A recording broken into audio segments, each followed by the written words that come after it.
অসম জাতীয় পৰিষদৰ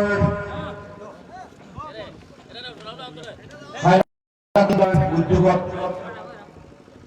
আয়োজন কৰা গণসমাৱেশ আৰু যোগদান কাৰ্যসূচীত সভাপতিৰ আসন অলংকৃত কৰা সন্মানীয় সভাপতি মহোদয়, আমাৰ দলৰ সন্মানীয় সভাপতি শামছেৰ সিং ডাঙৰীয়া, উপসভাপতি মিল্টন ভূঞা ডাঙৰীয়া, কেন্দ্ৰীয় সমিতিৰ সন্মানীয় বিষয়ববীয়া কৰ্মকৰ্তাসকল, হাইলাকান্দি জিলাৰ জাতীয় পৰিষদৰ সন্মানীয় আহ্বায়ক, মুখ্য সমন্বয়ক, উপদেষ্টাকে প্ৰমুখ কৰি বিষয়ববীয়া কৰ্মকৰ্তাসকল, বৰাক উপত্যকাৰ বিভিন্ন প্ৰান্তৰ পৰা আহি ইয়াত উপস্থিত হোৱা আমাৰ অতি শ্ৰদ্ধাৰ জ্যেষ্ঠ ব্যক্তিসকল, আই মাতৃসকল, মৰমৰ ছাত্ৰ ছাত্ৰী বন্ধু বান্ধৱীসকল, ইয়াত উপস্থিত থকা বিভিন্ন জাতীয় জনগোষ্ঠীয় দল সংগঠনৰ সন্মানীয় বিষয়ববীয়া কৰ্মকৰ্তাসকল, আমাৰ অতি শ্ৰদ্ধাৰ সাংবাদিক বন্ধুসকল, প্ৰাক্তন ছাত্ৰ সন্থাৰ বিষয়ববীয়া কৰ্মকৰ্তাসকল, আছুৰ আৰু উপস্থিত ৰাইজ, মই সকলোলৈকে অসম জাতীয় পৰিষদৰ তৰফৰ পৰা আন্তৰিক শ্ৰদ্ধা জ্ঞাপন কৰিছোঁ। এই অঞ্চলৰ ৰাইজক মই সেৱা জনাইছোঁ আৰু আশীৰ্বাদ বিচাৰিছোঁ।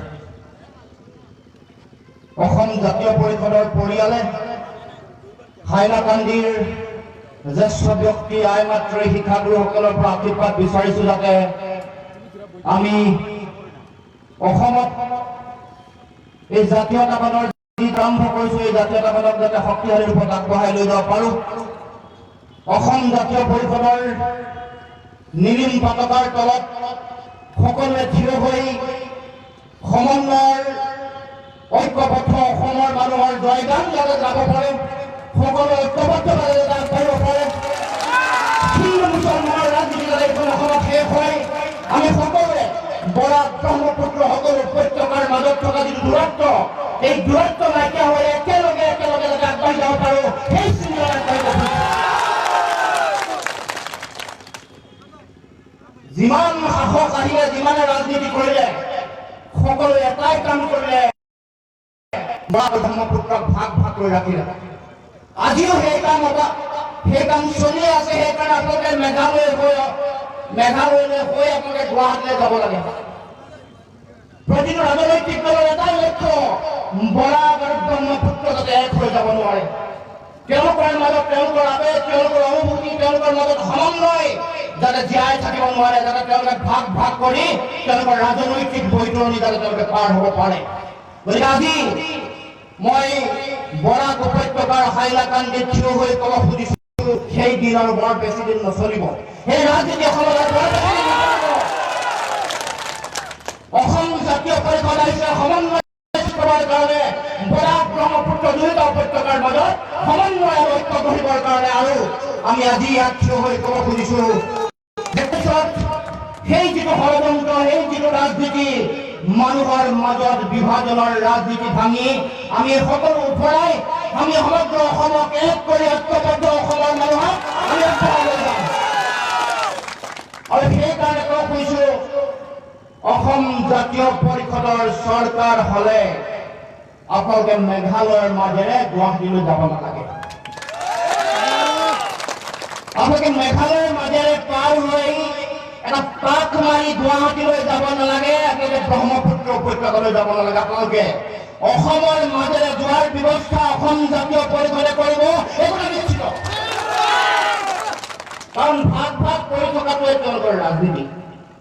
বিভাজনৰ ৰাজনীতি, হিন্দু মুছলমানৰ নামত বিভাজনৰ ৰাজনীতি, বৰাক ব্ৰহ্মপুত্ৰ উপত্যকাৰ মাজত বিভাজনৰ ৰাজনীতি, অসমীয়া বঙালীৰ নামত এই ৰাজনীতি হ'বলৈ দিয়া নহ'ব। আৰু এইখন অসমত আমি সকলোৱে মৰ্যাদা সহকাৰে জীয়াই থাকিবৰ কাৰণে আমি সকলোৱে সংগ্ৰাম কৰিব লাগিব। ভাৰতবৰ্ষৰ নাগৰিক আমি হ'ব পাৰে, আমাৰ বিভিন্ন পৰিচয় আছে, বিভিন্ন জাতি জনগোষ্ঠী, আমাৰ নিজৰ ভাষা আছে, অসমীয়া কয়, বেংগলী কয়, আমি খিলঞ্জীয়া আৰাম ভাষা কয়, কোনোবাই বড়ো কয়, কোনোবাই টাই আহোম কয়, কোনোবাই মিচিং কয়, কোনোবাই দেউৰী কয়, কোনোবাই ৰাভা কয়। কিন্তু এইখন অসম, আমাৰ অসম, ইয়াত এখন অসমক আমাৰ টকা আজু টকাই দি থৈ গৈছে, আমাৰ মাটি ভেটি তেওঁলোকে দি থৈ গৈছে, তেওঁলোকে দি থৈ গৈছে একেলগে জীয়াই থাকিবলৈ, ভাগ ভাগ হৈ জীয়াই থাকিবলৈ তেওঁলোকে এখন অসম দি থৈ যোৱা নাই। আমি সেইকাৰণে আমি অসম জাতীয় ভাগ ভাগ কৰিব খোজা বিজেপিৰ যিটো ষড়যন্ত্ৰ, সেই ষড়যন্ত্ৰ পৰাই আমি একেলগে আগবঢ়াৰ কাৰণে সকলোৱে সংকল্প ল'ব লাগিব। আৰু এই নীলিম পতাকাৰ তলত সেইকাৰণে সমগ্ৰ অসমৰ জনতা একত্ৰিত হ'বৰ কাৰণে আগবাঢ়ি আহিছে। আজি বৰাক উপত্যকাটো ৰাইজে অসম জাতীয় পৰিষদৰ কাৰণে মৰম দি আছে, দেখুৱালে, হৃদয় উজাৰি দেখুৱাইছে মৰম। ৰাজপথৰ মাজে মাজে ৰাজধানী যেতিয়া আহিছো, ৰাষ্ট্ৰীয় ঘাইপথৰ মাজে দুয়োফালে ৰাইজে থিয় হৈ আছে, আমাক আদৰণি জনাইছে। দুয়োফালে ৰাস্তাৰ দুয়োকাষে ৰাইজ জগলন জনতা, চাৰিওফালে কেৱল মাত্ৰ সকলোৱে মুখত অসম জাতীয় পৰিষদ জিন্দাবাদ, অসম প্ৰথম, সৰ্বদা চিৰকাল, চিৰদিন,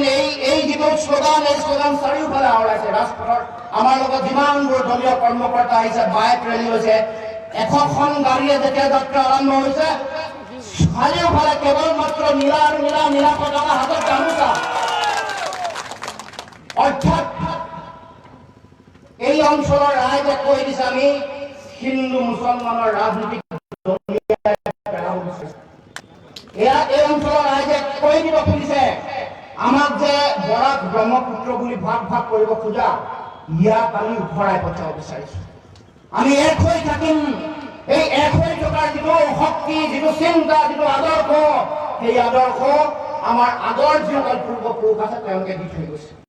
ইয়াক ৰখাৰ দায়িত্ব আমাৰ, আপোনাৰ মোৰ। আৰু সেইকাৰণে আমি অতি আত্মবিশ্বাসেৰে ক'ব খুজিছো, জাতীয় পৰিষদৰ চৰকাৰ আহিলে নীলিম পতাকাৰ তলত অসমৰ জাতি বাকী ধৰ্মাৱলম্বী একত্ৰিত হৈছে। গতিকে ৰাইজ, জনগণ, আজি বৰাকবাসী ৰাইজে হৃদয়ত যে অসম জাতীয় পৰিষদক স্থান দিছে, সেই কথা প্ৰমাণ কৰি দিলে, দেখুৱাই দিলে। ইয়াত কংগ্ৰেছ, AIDF আৰু বিজেপিৰ ৰাজনীতি ইয়াত নচলে, নীতিকে খন্তেকীয়া আছিল, কিছুদিন আছিল, মানুহৰ ওচৰত কোনো বিকল্প নাছিল, অল্টাৰনেট নাছিল। সেইকাৰণে মানুহে কেতিয়াবা হয় বিজেপিক দিছে, নহয় AIDF দিছে, নহয় কংগ্ৰেছ। এতিয়া আপোনালোকৰ সপোনৰ যিটো দল, আপোনালোকৰ মৰমৰ আদৰৰ দল, হৃদয়ৰ দল, অসম জাতীয় পৰিষদ আপোনালোকৰ মাজলৈ আহিছে এটা শক্তিশালী বাৰ্তা লৈ। কেৱল মাত্ৰ দৰকাৰ, এতিয়া প্ৰয়োজন আপোনালোকৰ মৰমৰ, আপোনালোকৰ আশীৰ্বাদ। আপোনালোকে দোৱা কৰিব, আপোনালোকে আশীৰ্বাদ কৰিব, যাতে এই যিটো সন্তান, আপোনালোকৰ নিজৰ সন্তানটো যাতে শক্তিশালী ৰূপত স্বাভিমানী হৈ জীয়াই থাকে, আপোচবিহীন হৈ জীয়াই থাকে। ই অসমৰ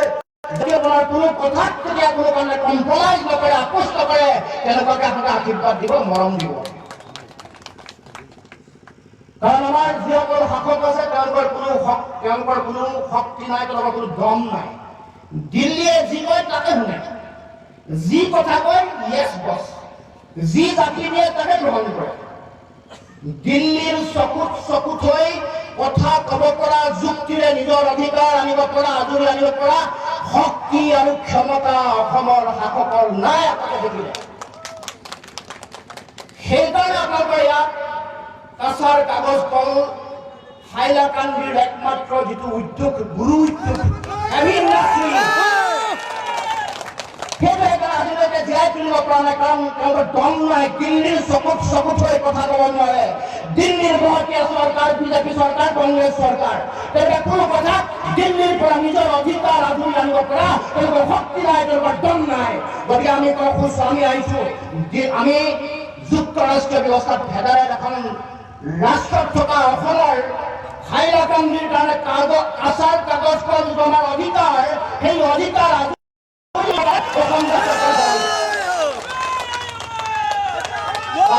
কাছাৰ কাগজ কল আৰু নগাঁও কাগজ কলৰ মানুহ ৮০গৰাকীকৈ মানুহে মৃত্যুমুখত পৰিছে। আপোনালোকে জানে ৮০গৰাকী মানুহ কাছাৰ কাগজ কল 2015 চনত বন্ধ কৰি দিছিল, হয়নে? 2015 চনৰ মাৰ্চ মাহত বন্ধ কৰিছিল। নগাঁও 2017 চনৰ মাৰ্চ মাহত বন্ধ কৰিছিল। কাৰণ তেওঁলোকৰ লক্ষ্য এই হাইলাকান্দি ৰাইজৰ উন্নয়ন নহয়। তেওঁলোকৰ ল'ৰা ছোৱালী, তেওঁলোকৰ সন্তান সন্ততিয়ে চাকৰি পাব লাগে, তেওঁলোকৰ উন্নয়ন হ'ব লাগে, কাছাৰ কাগজ কললে তেওঁলোকে বাঁহ যোগান ধৰিব লাগে, ঠিকাদাৰীৰ পৰা মানুহৰ এটা সুযোগ আছিল। এইবোৰ ব্যৱসায় বাণিজ্য, চাকৰি বাকৰি, ল'ৰা ছোৱালী, পৰিয়ালৰ ভৱিষ্যত অন্ধকাৰ মুখলৈ ঠেলি দি কেৱল মাত্ৰ তেওঁলোকে বিভিন্ন বিদেশী কোম্পানী, বহুজাতিক কোম্পানীসমূহক এই উদ্যোগসমূহ দিবৰ কাৰণে উঠি পৰি লাগিছে। অৰ্থাৎ হাইলাকান্দি ৰাইজৰ প্ৰতি তেওঁলোকৰ দায়বদ্ধতা নাই। নগাঁও কাগজ কলম, মৰিগাঁৱৰ ৰাইজৰ প্ৰতি তেওঁলোকৰ কোনো ধৰণৰ দায়িত্ব নাই। তেওঁলোকৰ কেৱল মাত্ৰ দায়িত্ব লক্ষ্য কমিশ্যন লোৱা, কেৱল মাত্ৰ দায়িত্ব বহুজাতিক যিবোৰ মাল্টিনেশ্যনেল কোম্পানী বা যিবোৰ কোম্পানী আছে আম্বানী আদানীৰ, তেওঁলোকক শোষণ কৰা বা তেওঁলোকক তৈলমৰ্দন কৰা, তেল মালিচ কৰা, আৰু তাক বাদ দি তেওঁলোকৰ কোনো কাম নাই। আমি ৰাইজৰ কাৰণে, জনতাৰ কাৰণে, জনগণৰ কাৰণে কাছাৰ কাগজ কলটো পুনৰুজ্জীৱিত কৰিম অসম জাতীয় পৰিষদৰ চৰকাৰে। কাৰণ আমি ৮০গৰাকীকৈ মানুহ যেতিয়া মৰে, মৃত্যুমুখত পৰে, তেতিয়া আমি অন্ধৰ দৰে আমি চকু বন্ধ কৰি থাকিব নোৱাৰো। সৰ্বানন্দ সোণোৱাল ডাঙৰীয়া আৰু হিমন্ত বিশ্ব শৰ্মা ডাঙৰীয়াৰ দৰে যেতিয়া ৩গৰাকীকৈ মানে চুইচাইড কৰে, আত্মহনন কৰে, তেতিয়া আমি চকু মুদি থাকিব নোৱাৰো। কাৰণ এই যিসকল ব্যক্তি আছে, এইবোৰ মোৰ ককাই ভাই, মোৰ ভাই ভাই। মই যদি মানুহ, মোৰ যদি মানৱীয় প্ৰমূল্য আছে, মোৰ যদি মানৱতাবাদ আছে, তেতিয়াহ'লে যেতিয়া আমাৰ যিসকল মানুহ মৃত্যুমুখত পৰিছে, আত্মহনন কৰিছে, চুইচাইড কৰিছে, তেওঁলোকৰ প্ৰতি দায়বদ্ধতা, দায়িত্ব চৰকাৰৰ থকাটো প্ৰয়োজন। কিন্তু এই চৰকাৰৰ এই কথাবোৰ কেতিয়াও নাই। তেওঁলোকে কেৱল মাত্ৰ কোম্পানীসমূহৰ লগত কমিশ্যন আৰু কোম্পানীক সন্তুষ্ট কৰিবৰ কাৰণে কাম কাজ কৰে। গতিকে ৰাজহুৱা খণ্ডৰ উদ্যোগসমূহ তিল তিলকৈ এনেকৈ মৃত্যুমুখত পৰিছে। কাছাৰ কাগজ কলৰ এই অৱস্থা তেওঁলোকে কোনো কাৰণে কেতিয়াও নতুনকৈ খুলিবৰ কাৰণে ব্যৱস্থা গ্ৰহণ কৰা নাই। গতিকে এইখন চৰকাৰ জনসাধাৰণৰ, জনতাৰ, মানুহৰ চৰকাৰ নহয়। এইখন চৰকাৰ কোম্পানীৰ চৰকাৰ। সেইকাৰণে আজিলৈকে এই হাইলাকান্দি জিলাত স্বাস্থ্য খণ্ডটো উন্নয়ন হয়। আপোনালোকে জানে ১০০খন বিচনাযুক্ত 100 বেডেড যিখন হস্পিটেল আছে, তাত কেনেকুৱা অৱস্থা আপোনালোকে নিজেই জানে কি অৱস্থাত ইয়াৰ মানুহে নিজৰ চিকিৎসা কৰিব লগা অৱস্থা হৈছে। আজিলৈকে তেওঁলোকে এই জিলাখনৰ প্ৰতি এখন মেডিকেল কলেজ হ'ব লাগে, এই জিলাখনৰ এখন ইঞ্জিনিয়াৰিং কলেজ হ'ব লাগে, এইবোৰ কথা কেতিয়াও কোনো চৰকাৰে বিচৰা নাই। নিৰ্বাচন আহে, আপোনালোকৰ আগত প্ৰতি সময়ত বেলেগ বেলেগ ধৰণৰ সকলো এজেণ্ডা লৈ আহে। কেতিয়াবা হিন্দু মুছলমানৰ এজেণ্ডা লৈ আহে, কেতিয়াবা ব্ৰহ্মপুত্ৰ উপত্যকা, বৰাক উপত্যকা ভাগ কৰি বেলেগ ধৰণৰ এজেণ্ডা লৈ আহে, কেতিয়াবা ভাষাক লৈ এজেণ্ডা লৈ আহে, অসমীয়া ভাষা, বঙালী ভাষাক লৈ এজেণ্ডা লৈ আহে। কিন্তু ৰাইজৰ কাৰণে, জনগণৰ কাৰণে তেওঁলোকৰ মৌলিক যিবোৰ অধিকাৰ আছে, তেওঁলোকে জীয়াই থাকিবলৈ লগা যিবোৰ বিষয়, শিক্ষা, স্বাস্থ্য, খাদ্য, চিকিৎসা, কোনো ধৰণৰ ভাগ নকৰে। সেইকাৰণে নিৰ্বাচনৰ এতিয়া যিবোৰ নেতা, পানী নেতা আছে, তেওঁলোকে কেৱল মাত্ৰ নাচে আৰু গায়, অকল নাচে আৰু গায়। এই হাইলাকান্দিৰ কোনোবা এটা সমষ্টিত আহি আপোনালোকে, কোনোবা যদি আহে, কোনোবা মন্ত্ৰী বিধায়ক আহে, আপোনালোকে প্ৰশ্ন কৰিব, হাইলাকান্দিৰ একমাত্ৰ গুৰু উদ্যোগ heavy industry Cachar paper mill কিয় বন্ধ হৈ গ'ল 2015 চনত, আৰু এই 5-6 বছৰে কিয় মুকলি কৰি দিব নোৱাৰিলে, প্ৰশ্ন উত্থাপন কৰিব। আপোনালোকে নাচিলে আৰু গালে নহ'ব নে? নাচে গাই, তাৰ কাৰণে কিছুমান মন্ত্ৰী বিধায়কৰ তেওঁলোকৰ কিবা অসুখ বিসুখ আছে নেকি নাজানো, যে নাচিলে গালে তেওঁলোকে ভাল হৈ যায়, নাজানো। তেওঁলোকক প্ৰশ্ন উত্থাপন কৰিব যে ইমান 100 বেডেড মোৰ হস্পিটেলত স্বাস্থ্যৰ কাৰণে প্ৰয়োজনীয় ব্যৱস্থা নাই, যিবোৰ প্ৰয়োজনীয় সঁজুলি লাগে, ডক্টৰৰ যোগান ধৰিব লাগে, চিকিৎসক লাগে, নাৰ্ছ লাগে, এইবোৰ নাই কিয়? আজিলৈকে মেডিকেল কলেজ, ইঞ্জিনিয়াৰিং স্থাপন কৰা নহ'ল কিয়? এইবোৰ প্ৰশ্ন কৰিব লাগিব। আৰু এটা ডাঙৰ ঘটনা ঘটিছে।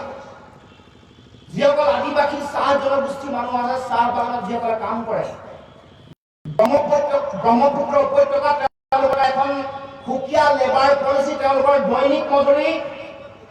ব্ৰহ্মপুত্ৰ উপত্যকাত 167 টকা, 167, আৰু আপোনালোকৰ এইটো উপত্যকাত 145, 145 টকা। অৰ্থাৎ যিসকলে দিন মজুৰি কৰে, এইটো বৰাক উপত্যকাতে হওক বা ব্ৰহ্মপুত্ৰ উপত্যকাতে হওক, কিন্তু ইয়াত পাৰ্থক্যটো কেনেকৈ আহিলে? তেওঁলোকেতো প্ৰতিশ্ৰুতি দিছিল 351 টকা দিম বুলি। 351 টকা নিদি এতিয়া যেতিয়া সমগ্ৰ অসমৰ চাৰিওফালে চৰকাৰৰ বিৰুদ্ধে ৰাইজ জনতা ৰাজপথলৈ ওলাই আহিছিল, তেতিয়া ভয় খাই 30 টকা বঢ়াই দিলে। আগতে তেওঁলোকৰ আছিল এইফালে 115 টকা, বৰাক উপত্যকাত আৰু ব্ৰহ্মপুত্ৰ উপত্যকাত 137 টকা। আমাৰ আন্দোলনৰ প্ৰকোপত ভয় খাই 30 টকা দুয়োফালে বঢ়ালে। তথাপিও বৰাক উপত্যকা আৰু ব্ৰহ্মপুত্ৰ উপত্যকাৰ আদিবাসী চাহ জনগোষ্ঠীৰ মাজত তেওঁলোকৰ অসমতা যিটো ইনইকুৱেলিটি আজিও থাকি গ'ল। অৰ্থাৎ এইবোৰেই হ'ল তেওঁলোকৰ নানা ভিতৰত মই যে কৈছোঁ ভাগ ভাগ কৰে। উদাহৰণ মই কৈছোঁ, তেওঁলোকে কেৱলমাত্ৰ ভাগ বতৰাৰ ৰাজনীতি কৰি, হিন্দু মুছলমানৰ ৰাজনীতি কৰিয়ে তেওঁলোকে ভাবে যে তেওঁলোকে নিৰ্বাচনৰ বৈতৰণি পাৰ হ'ব। সেই দিন আৰু বৰ বেছি দীঘলীয়া হ'বলৈ নিদিব। ইয়াৰ সীমা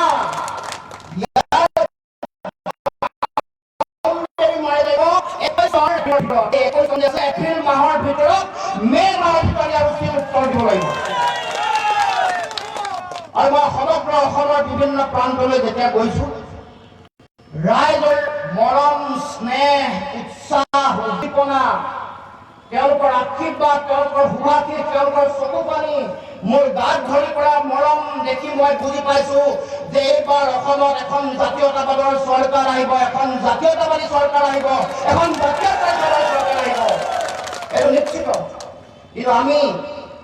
আজি হাইলাকান্দিত থিয় হৈ এটাই কথা আপোনালোকক আহ্বান কৰিছো, যাতে এই চৰকাৰখনক আপোনালোক হাইলাকান্দি জিলা, হাইলাকান্দি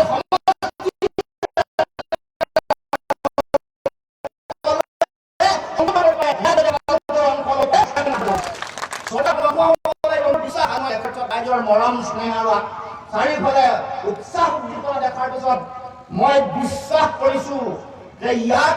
3টা সমষ্টি আছে, নহয় জানো? এইখন জিলাত 3টা সমষ্টি আছে। 3টা সমষ্টিতে এইবাৰ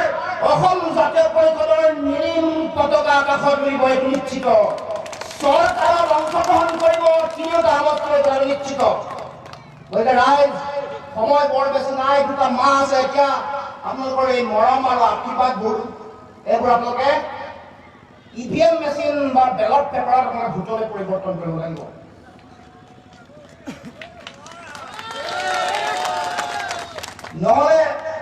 নহ'লে মোৰ প্ৰতি আপোনালোকৰ যিটো মৰম, মোৰ কাৰণে আপোনালোকে এটা গান আপোনালোকে উলিয়াই দিলে, মোৰ কাৰণে আপোনালোকে ইমান মৰম, চাৰিওফালে য'তে ত'তে মোৰ পোষ্টাৰ মই দেখিছোঁ। মোক যদি সঁচাকৈ ভাল পায়, মোৰ আপোচবিহীন মোৰ চৰিত্ৰক যদি আপোনালোকে সঁচাকৈ ভাল পায়, তেতিয়াহ'লে আপোনালোকে সকলোৱে অসম জাতীয় পৰিষদৰ পক্ষত ভোট দিব লাগিব। অসমত প্ৰতিষ্ঠা কৰিব লাগিব জাতীয়তাবাদৰ এখন চৰকাৰ, য'ৰ পতাকাৰ তলত অসমৰ প্ৰতিটো জাতি, জনগোষ্ঠী, ভাষা, ভাষী, ধৰ্মাৱলম্বী একত্ৰিতভাৱে জীয়াই থাকিবৰ কাৰণে সাহস পায়।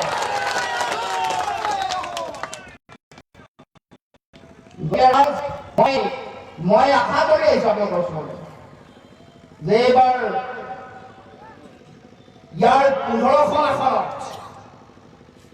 যিমানবোৰ সাম্প্ৰদায়িক শক্তি আছে, সকলো সাম্প্ৰদায়িক শক্তিক পুলিয়ে পোখাই উৎখাত কৰিব লাগিব। যিসমূহ শক্তিয়ে অতদিনে ভোট বেংকৰ ৰাজনীতি কৰি আছিল, তেওঁলোকক পুলিয়ে পোখাই উৎখাত কৰিব লাগিব। আৰু আপোনালোকে নিজৰ সপোনৰ অসমখন, মৰমৰ সমাজখন আপোনালোকে সকলোৱে বিচাৰি লওক, য'ত আমি সকলোৱে মৰমেৰে জীয়াই থাকিম, ইজনে সিজনক ভাই ককাইৰ দৰে জীয়াই থাকিম। ইয়াত কোনোৱে আমি কেতিয়াও নিবিচাৰোঁ যে শামছেৰ সিং হিন্দু হয় নে মুছলিম হয় নে শিখ হয় নে ইছাই হয়, মিল্টন কুইয়াক আমি নুসুধো যে তেওঁ হিন্দু হয় নে শিখ হয় নে মুছলমান হয় নে ইছাই হয়। আমি বুজিম মানুহে মানুহৰ হৃদয়ৰ কথা, মানুহৰ মানৱীয় অনুভূতি মোক যদি মাৰপিট কৰে মই যিটো দুখ পাওঁ এজন মুছলমানক মাৰপিট কৰিলে একে দুখ পায় এজন শিক্ষক দুখ পায় মোৰ শৰীৰত যি ৰক্ত আছে মোৰ যি তেজ আছে এজন মুছলমান আৰু এজন শিক্ষকৰো একে ৰক্ত আছে আমি জাতীয় পৰিষদে সেই লক্ষ্য লৈ মোৰ লগত এগৰাকী খ্ৰীষ্টান এগৰাকী শিখ আমি ক'ব খুজিছো বাৰ্তা দিব খুজিছো যে আমি এই যিটো ভেদাভেদৰ ৰাজনীতি এই ৰাজনীতিক আমি অৱসান কৰিব খুজিছো শেষ কৰিব খুজিছো এইটোৱে শেষ হ'ব অসমৰ জনগণৰ আমি বিচাৰিম যে আগন্তুক দিনত আমি সকলোৱে মিলা মিছাৰে আৰু উন্নয়ন এই যে চাৰিওফালে আপোনালোকে যেতিয়া প্ৰশ্ন কৰে যে মোক যে বিনামূলীয়াকৈ চাউল দিছা হয় বিনামূলীয়া চাউল মই দেখোন 60 টকাত আলু কিনিব লাগে আপোনালোকে যেতিয়া প্ৰশ্ন কৰে যে তোমালোকে উজালা আঁচনিত বিনামূলীয়াকৈ গেছৰ যোগান ধৰিছা হয় যোগান দিয়াৰ পিছদিনাখনৰ পৰাই গেছৰ দাম কিয় বাঢ়ে এই প্ৰশ্নটো যে আপোনালোকে কৰে যেতিয়া আপোনালোকক বেলেগ ধৰণৰ অৰুণোদয় আঁচনিৰ নামত ধন দিব খোজে ধন দিয়াৰ সময়ত আপোনালোকে যেতিয়া প্ৰশ্ন কৰে যে আমাৰ যে ল'ৰা ছোৱালীবোৰে চাকৰি বাকৰি দিছিল তেওঁলোকে দুৰ্নীতি চাকৰি যিমানে ওলায় প্ৰতিটো চাকৰি দুৰ্নীতি হয় স্বজনতোষণ হয় তেওঁলোকৰ মন্ত্ৰী MLA অহি বঙহিয়ে তেওঁলোকে চাকৰি পায় এইবোৰ কিয় হৈ আছে এইবোৰ প্ৰশ্ন যেতিয়াই সোধে তেতিয়াই মানুহক বিভাজিত কৰে মানুহক সাম্প্ৰদায়িক এটা পৰিৱেশ দালি দিয়ে এক চামুচ হিন্দু বা মুছলমান খুৱাই দিয়ে মানুহ বলিয়া হৈ যায় এক চামুচ হিন্দু বা মুছলমান খুৱাই দিয়ে হঠাৎ মানুহে পাহৰি যায় যে মোৰ হয় মোক বিনামূলীয়াকৈ চাউল পাইছে হয় 830 টকা দিছে হয় কিন্তু মোৰ আলুৰ দাম 60 টকা মোৰ পিঁয়াজৰ দাম 80 টকা মোৰ দাইলৰ দাম ইমান টকা মোৰ মিঠাতেলৰ দাম 180 টকা আৰু পাহৰি যায় যে তেওঁলোকে কৰি থকা খেতি বাতিৰ মাটি ধৰাৰ খাজানা এইখন চৰকাৰৰ দিনতে 3 গুণ বাঢ়িলে বিনামূলীয়াকৈ চাউল দিয়া হয় বিনামূলীয়াকৈ গেছৰ কানেকশ্যন দিয়া হয় উজালা আঁচনিৰ নামত পিছদিনাখনৰ পৰাই গেছ পেট্ৰল ডিজেলৰ দাম বাঢ়ি যায় এইবোৰ কথা মনত ৰাখিব 830 টকা যাব দিনে 100 টকীয়া আহিব এইবোৰ চব আহিব যাব কিন্তু আমি সঁচাৰ্থত আমাৰ যদি ভাল ভৱিষ্যত বিচাৰো ভাল উন্নয়ন আৰু বিচাৰো সকলোৰে হাতত যদি আমি উপাৰ্জনৰ শক্তি দিব খোজো আমি আমাৰ দলটোৱে যিটো কৈছে ঘৰে ঘৰে উপাৰ্জন সকলোকে উপাৰ্জন দিব লাগে মৰ্যাদা সহকাৰে জীয়াই থাকিব লাগে দিছপুৰৰ দিল্লীৰ ওচৰত ভিক্ষাৰ টুকুৰালৈ আমি যাব নালাগে আমাৰ হাত আছে আমাৰ ভৰি আছে আমাৰ মাটি আছে আমাৰ খেতি আছে আমাৰ ট্ৰেক্টৰ আছে আমাৰ নাঙল আছে আমি মাটিত খেতি বাতি কৰি আমি শস্য উৎপাদন কৰো আৰু আমি বিচাৰো আমাৰ যিবোৰ শস্য হয় শাক পাচলি হয় বিক্ৰী কৰিবৰ কাৰণে এখন বজাৰ লাগে য'ত আমি উচিত মূল্য পাওঁ কিন্তু চৰকাৰে তেওঁলোকৰ এজেণ্ট তেওঁলোকৰ মধ্যভোগী যিবোৰ বজাৰসমূহত জাপি দিয়ে তাৰ কাৰণে ৰাইজে ধানৰ দাম নাপায় এতিয়া ধান খেতি শেষ হৈছে অলপ দিনৰ আগত ধানৰ দাম খবৰ কৰক গাঁৱে ভূঞে 600 টকাৰ পৰা 700 টকা অথচ চৰকাৰীভাৱে ধানৰ মূল্য নিৰ্ধাৰণ কৰিছে 1868 টকা 1868 এইটো কিয় কাৰণ দালাল সিন্ডিকেট মধ্যভোগী এইসকলে এই কাম কাজবোৰ কৰি থাকে বজাৰ নাপায় শাক পাচলি উৎপাদন কৰে বজাৰ নাপায় আন কিবা কাম কৰে চৰকাৰৰ কথা ভুল নাযায় সেইকাৰণে এনে অৱস্থা কৰিব বিচাৰে যে আজি যদি দুখীয়া ইমান আছিল আৰু বেছি দুখীয়া কৰি দিব পাৰে কি তেওঁলোকৰ এইটো চিন্তা সেইকাৰণে এনেকুৱা এটা অৱস্থা আমাক ৰাখিব বিচাৰে যে এওঁলোকে বিনামূলীয়া চাউল পালেই যাতে তেওঁলোকে ভোকত খাব সন্তুষ্টি হ'ব ৰাইজ এই যে দুখীয়া হৈছে ক'ৰবাত মানুহে যে বিনামূলীয়া চাউল তেওঁলোকৰ কাৰণে প্ৰয়োজন সেইটো কৰি দিছে চৰকাৰে ৰাইজক দুখীয়া বনোৱাৰ যন্ত্ৰটো চৰকাৰে বেলেগ নহয় তাৰ কাৰণে দুখ আপোনালোকৰ কোনোবা যদি হয় যে বিনামূলীয়া চাউল তেওঁলোকৰ ঘৰত প্ৰয়োজন আছে তাৰ কাৰণে দুখটো হ'ল মেচিনটো হ'ল দুখীয়া বনোৱা মেচিন হ'ল চৰকাৰ নহ'লে আপোনাক মোক উৎপাদন কৰিব পৰা শক্তি দিলে হ'লে নিজে উপাৰ্জন কৰি আমি নিজে খালো নিজৰ ভৰিত নিজে থিয় হওঁ নিজৰ ল'ৰা ছোৱালীক পঢ়ালো নিজে উপাৰ্জন কৰিলো ধনী হ'লো মই ধান খেতি কৰাৰ পিছত আলু দাইল পিঁয়াজ মিঠাতেল কিনিব পৰা মোৰ নিজৰ গাত থাকিলে হ'ল এই কামটো চৰকাৰে প্ৰয়োজন কৰে কিন্তু ৰাইজ মনত ৰাখিব চৰকাৰে যি দিয়ে এইবোৰ সকলো লৈ ল'ব 830 টকা 100 টকীয়া বিনামূলীয়া সোণ উজালা আঁচনি যিমানবোৰ আছে লেপটপ আছে স্কুটি আছে সব লৈ ল'ব কাৰণ এইবোৰ সৰ্বানন্দ সোণোৱাল ডাঙৰীয়া আৰু হিমন্ত বিশ্ব শৰ্মাই তেওঁলোকে ঘৰত তেওঁলোকে ঘটি থোৱা ধনৰ পইচা নহয় এই আপোনাৰ মোৰ পইচা আপোনাৰ মোৰ কৰ কাটল টেক্স দি দিয়া পইচা ৰাইজ যি দিয়ে সকলো ল'ব 830 টকা দিলেও ল'ব 8300 টকা দিলেও ল'ব কিন্তু মগজু বিক্ৰী নকৰিব নিজৰ বিক্ৰী নকৰিব নিজৰ বিবেক বিক্ৰী নকৰিব তেওঁলোকৰ এই হিতাধিকাৰী আঁচনিসমূহৰ ভয়ত বা লোভত আপোনালোকে তেওঁলোকক ভোটদান নকৰিব ৰাইজ তেওঁলোকে দুদিনৰ কাৰণে সুখ দি 5 বছৰৰ কাৰণে দুখ দি দিব সুখ আপোনালোকে পাব 2 মাহ 5 বছৰীয়া বা 10 বছৰীয়া অসুখত দুখত আপোনালোক থাকিব লাগিব গতিকে এতিয়া সিদ্ধান্ত লোৱাৰ সময় গতিকে আমি ভাবো যে আগন্তুক দিনত আপোনালোকে সেই চিন্তাৰে আগবাঢ়ি যাব মই বক্তব্যৰ মাজতে মই ক'ব খুজিছোঁ এগৰাকী জনপ্ৰতিনিধি বদৰপুৰ সমষ্টিৰ বিধায়ক জামাল উদ্দিন আহমদ ডাঙৰীয়া আজি আমাৰ মাজৰ পৰা হেৰাই গ'ল গতিকে মই তেখেতৰ প্ৰতি গভীৰ শ্ৰদ্ধাঞ্জলি জ্ঞাপন কৰিছোঁ তেখেতৰ শোকসন্তপ্ত পৰিয়ালবৰ্গলৈ মই গভীৰ সমবেদনা জ্ঞাপন কৰিছোঁ আৰু আমি অসম জাতীয় পৰিষদৰ পৰিয়ালৰ তৰফৰ পৰাও এইগৰাকী ব্যক্তিৰ আমি শ্ৰদ্ধাঞ্জলি জনাই তেখেতৰ আত্মাৰ চিৰশান্তি কামনা কৰিছোঁ মই বহু দীঘলীয়া কথা নকওঁ বহু বিষয় আপোনালোকৰ আগত মই বহু দিনৰ পৰা ৰাজহুৱাভাৱে কৈ আহিছোঁ এই অঞ্চলৰ যিবোৰ বিষয় আছে সেইবোৰ বিষয়ে মই আপোনালোকৰ আগত ইতিমধ্যে উল্লেখ কৰিলোঁ এই মূল কথাটো হ'ল যে কেইটামান জাতীয় বিষয় জাতীয় ইছ্যু আছে আপোনালোক সকলোৱে জানে যে অসমত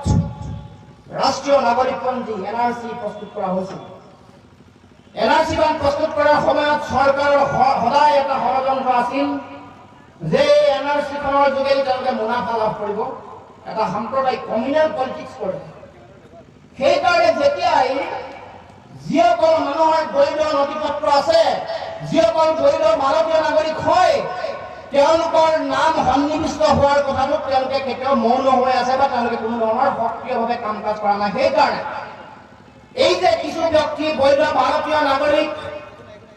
যিসকল আছে যিসকলৰ ওচৰত নথিপত্ৰ আছে সেইসকল ব্যক্তি আজি যে ৰাষ্ট্ৰীয় নাগৰিকপঞ্জীত তেওঁলোকৰ নাম সোমোৱাব নোৱাৰিলে তাৰ কাৰণে দায়ী হ'ল অসম চৰকাৰ এই বিজেপি নেতৃত্বাধীন চৰকাৰ কাৰণ এখন ৰাজ্যত প্ৰতিগৰাকী ব্যক্তিৰ সুখ দুখৰ খবৰ ৰখাটো চৰকাৰৰ নৈতিক সাংবিধানিক মৌলিক দায়িত্ব আজি যদি কোনোবা এগৰাকী ব্যক্তি অসুবিধাত পৰিছে নাগৰিকত্বৰ দৰে অতি গুৰুত্বপূৰ্ণ বিষয় এটা যদি কোনোবা অসুবিধাৰ সন্মুখীন হৈছে এই বিষয়টো নিষ্পত্তি কৰাৰ দায়িত্ব চৰকাৰ চৰকাৰে একো নকৰিলে তেওঁলোকে বাট এৰি দিলে তেওঁলোকে চেষ্টা কৰিলে যাতে কেনেবাকৈ হিন্দু মুছলমান যাতে হয় NRC যদি আহে হিন্দু মুছলমান যদি হয় তাৰ কাৰণে তেওঁলোকে ৰৈ থাকে তেওঁলোকৰ প্ৰতিযোগিতা হ'ল যে মুছলমান বিদেশী বেছিকৈ বাদ পৰে নে হিন্দু বিদেশী বেছিকৈ বাদ পৰে এইটো তেওঁলোকৰ প্ৰতিযোগিতা আমি আমাৰ স্থিতি স্পষ্ট যিসকল বৈধ ভাৰতীয় নাগৰিক আছে যাৰ ওচৰত নথিপত্ৰ আছে প্ৰতিগৰাকী ব্যক্তিৰ নাম NRCত সন্নিৱিষ্ট হ'ব লাগিব ইয়াক লৈ কোনো হাৰাশাস্তি কৰা কথা কেতিয়াও নচলিব এই কথা স্পষ্ট চৰকাৰে নিৰাপত্তা দিয়াটো দায়িত্ব তাহাৰ হলতাই চৰকাৰে আকৌ হাৰাশাস্তি দিছে অসমৰ জনসাধাৰণক নাগৰিকক গতিকে আমি এটা কথা ক'ব খুজিছোঁ অসম জাতীয় পৰিষদৰ চৰকাৰ আহিলে যিসকল বৈধ ভাৰতীয় নাগৰিক যাৰ ওচৰত নথিপত্ৰ আছে যিসকলৰ নাম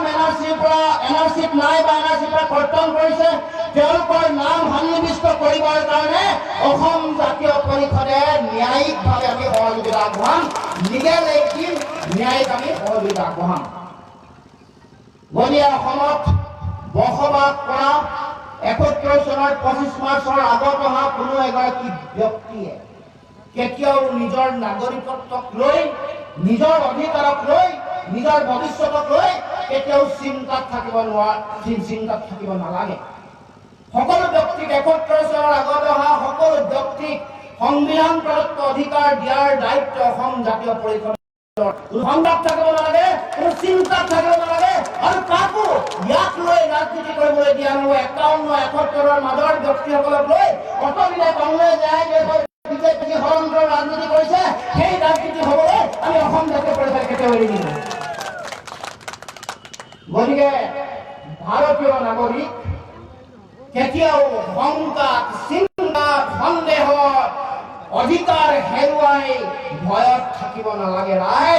কথা স্পষ্ট আমি সকলোৱে অসম আন্দোলনৰ সময়ত আমি একেলগে দুয়োটা উপত্যকাৰ আন্দোলনত জড়িত হৈছিলোঁ ৰাইজে সকলোৱে কথা মানিলে যে ৭১ চনৰ ২৪ মাৰ্চৰ মাজনিশালৈকে অহা সকলো ব্যক্তি আমি একেলগে একত্ৰিতভাৱে আমি আগবাঢ়ি যাম আমি সকলোৱে অসমৰ সমাজ জীৱনক আগবঢ়াই লৈ যাম তেওঁলোকক সংবিধানে নাগৰিকত্ব দিছে সংবিধানৰ নাগৰিকত্ব সম্পৰ্কীয় এটা বিশেষ দফাত এই কথাটো স্পষ্টভাৱে উল্লেখ আছে গতিকে অসমৰ ৰাইজে কোনো দ্বিধাবোধ নাই কোনো সন্দেহ নাই শংকা নাই কোনো বিভ্ৰান্তি নাই কোনো ষড়যন্ত্ৰ হোৱাটো উচিত নহয় যে ৭১ চনৰ ২৫ মাৰ্চৰ আগত আমি সকলোৱে একেলগে সন্মিলিতভাৱে অসমৰ জাতীয় জীৱনৰ যাত্ৰাত আমি আগবঢ়াই লৈ যাব খুজিছোঁ কিন্তু এটা কথা আমি লগে লগে ক'ব খুজিছোঁ যে ৭১ চনৰ ২৫ মাৰ্চৰ পিছত অহা এগৰাকীও হিন্দু বা মুছলমান বিদেশীক অসমত আমি থাকিবলৈ নিদিওঁ এই কথা অসম চুক্তিয়ে যি কৈছে সেই মৰ্মে আমি আগবাঢ়ি যাম গতিকে ৰাইজ আমাৰ স্পষ্ট দৃষ্টিভংগী বা জাপি দিয়াৰ সময়তো আমি এইবোৰ কথা কৈছিলোঁ যে নাগৰিকত্ব সংশোধনী আইন জাপি দিব খুজিছে সাম্প্ৰদায়িক দৃষ্টিভংগীৰে লক্ষ্য এটাই সাম্প্ৰদায়িক মেৰুকৰণ হিন্দু মুছলমানৰ মাজত বিভাজনৰ ৰাজনীতি তাৰ কাৰণে ভাৰতবৰ্ষৰ সংবিধানৰ সেকুলাৰ ধৰ্ম নিৰপেক্ষ চৰিত্ৰটো তেওঁলোকে পদাঘাত কৰি নাইকিয়া কৰি তেওঁলোকে ইয়াক জাপি দিব খুজিছে বুলডোজ কৰি দিব খুজিছে অসমৰ মানুহৰ সত্তাক চিন্তাক আদৰ্শ তেনে সৰ্বকালৰ কাৰণে এইখন অসমত অসমৰ জনগণে মূৰ ধুৱাই জীয়াই থাকিব লাগে আমি কেতিয়াও মূৰ ধুৱাই জীয়াই থকা মানুহ অসমৰ মানুহ নহয় আমি নিজৰ মূৰ ফোন কৰি শিৰ উচ্চ কৰি মেৰুদণ্ড পোনাই জীয়াই থকা মানুহ অসমৰ ৰাইজ গতিকে দিল্লীক আমি কৈ দিব খুজিছোঁ আজি এই সময়ত যি সময়ত দেখিছে দিল্লীত কৃষকে আন্দোলন কৰি থকাৰ সময়ত কেনেকৈ অন্যায় অত্যাচাৰ কৰিছে ন্যায্য প্ৰাপ্তিৰ কাৰণে যেতিয়া আন্দোলন কৰে তেতিয়াই অত্যাচাৰ হয় লাইকা দলিয়া তিনিচুকীয়া দেখিছে নহয় তিনিচুকীয়া লাইকা দলিয়া মানুহে নিজৰ মাটিৰ সত্তা বিচাৰি আন্দোলন কৰিবলৈ যাওঁতে তেওঁলোকক কেনেকৈ অত্যাচাৰ কৰা হৈছে এতিয়াও প্ৰায় ২৭টা দিন ৰাজপথৰ ওপৰত আন্দোলন কৰিছে মই নিশা এটা গোটেই নিশা গৈ তেওঁলোকৰ আন্দোলনৰ লগত মই জড়িত হৈ আছো অসমৰ মানুহে নিজৰ মাটি ভেটিৰ অধিকাৰ বিচাৰিলে মাটি ভেটিৰ অধিকাৰ নিদিয়ে ওলোটাই তেওঁলোকৰ ওপৰত অত্যাচাৰ কৰা হয় তেওঁলোকক গুলীয়াই হত্যা কৰা হয় তেওঁলোকক শ্বহীদ কৰি দিয়া হয় মাতৃৰ বুকু উদা কৰি দিয়া হয় মাতৃৰ চকুলো প্ৰতি তেওঁলোকৰ তিল মানুহ দক্ষেপ নাই চৰকাৰৰ গতিকে এতিয়া আমি সকলোৱে এই যিটো এটা স্বৈৰতান্ত্ৰিক মানসিকতাৰে কাম কাজ কৰিব খোজা এখন চৰকাৰ ফেচিষ্ট এখন চৰকাৰৰ বিৰুদ্ধে আমি সকলোৱে সংকল্প ল'ব লাগিব মাৰ বান্ধি থিয় হ'ব লাগিব এই যিবোৰ সাম্প্ৰদায়িক চিন্তা অসম বিৰোধী যিবোৰ সিদ্ধান্ত আছে দিল্লীয়ে জাপি দিব খুজিছে ইয়াৰ বিৰুদ্ধে আমি সকলোৱে একেলগে এনেকুৱা ধৰণৰ চিন্তা এনেকুৱা ধৰণৰ তেওঁলোকৰ যিবোৰ পৰিকল্পনা সেইবোৰক ওপৰাই অসমত যাতে এই শক্তিসমূহক অসমৰ মাটিৰ পৰা আমি সকলোৱে উলিয়াই পঠাই উৎখাত কৰিব পাৰোঁ তাৰ কাৰণে আমি সকলোৱে ব্যৱস্থা গ্ৰহণ কৰিব লাগিব গতিকে ৰাইজ মই আগন্তুক দিনত আমি আশা ৰাখিম আমি এখন ভাল অসম পাম আমি সপোনত বিচাৰি থকা যিখন সুন্দৰ অসম য'ত আমি প্ৰত্যেকেই একেলগে বসবাস কৰিছোঁ আমাৰ মাজত যিটো মানসিক দূৰত্ব বৰাক ব্ৰহ্মপুত্ৰ এই যিটো দূৰত্ব নাইকিয়া হৈ যাব আমি একেলগে সমন্বয়ৰ জয়গান গাম আমি একেলগে মানৱতাৰ মানুহৰ জয়গান গাম আমি ইয়াত কেতিয়াও হিন্দু মুছলমান শিখ জৈন পাৰ্চী বৌদ্ধ আমি বিচাৰ নকৰোঁ আমি সকলোৱে অসমৰ ৰাইজৰ কাৰণে অসমৰ জনগণৰ কাৰণে ভাতৃত্ববোধ মানৱীয় চিন্তা চৰ্চাৰে আমি আগবাঢ়ি যাম য'ত আমি আমাৰ মানৱীয় প্ৰমূল্য আৰু আদৰ্শক প্ৰথম স্থানত দিম আৰু সেই আদৰ্শ সেই চিন্তা বিচাৰি পাব কেৱল মাত্ৰ অসম জাতীয় পৰিষদৰ পতাকাৰ তলত এই কথা নিশ্চিত আহক ৰাইজ অসম জাতীয় পৰিষদৰ এই যিটো যাত্ৰা এই যিটো আদৰ্শ এই যিটো দৰ্শন এই যিটো ফিলচফি ইয়াক শক্তিশালী কৰোঁ আমি সকলোৱে আহি এই যাত্ৰাত এই আন্দোলনত চামিল হওঁ আমি অসমৰ জনগণক অসমৰ ৰাইজক এটা শক্তিশালী ভৱিষ্যত সুন্দৰ ভৱিষ্যত উপহাৰ দিওঁ আহক ৰাইজ অসম জাতীয় পৰিষদৰ নীলিম পতাকাৰ তলত আমি সকলোৱে থিয় হৈ একত্ৰিত হৈ অসমৰ জয়গান গাওঁ জয় অসম ধৰি দিওঁ অসমৰ মানুহক পৃথিৱীৰ মানুহৰ আগত শক্তিশালী সংস্কৃতিবান মানুহ হিচাপে চিৰাকৃতি ধৰোঁ সেয়াই সেই কামনাৰে সেই আহ্বানেৰে মই সকলোকে এই যাত্ৰাত চামিল হ'বৰ কাৰণে আহ্বান জনাই মই মোৰ বক্তব্য সামৰণি মাৰিব গৈছোঁ ধন্যবাদ জয় অসম অসম প্ৰথম অসম প্ৰথম ধন্যবাদ।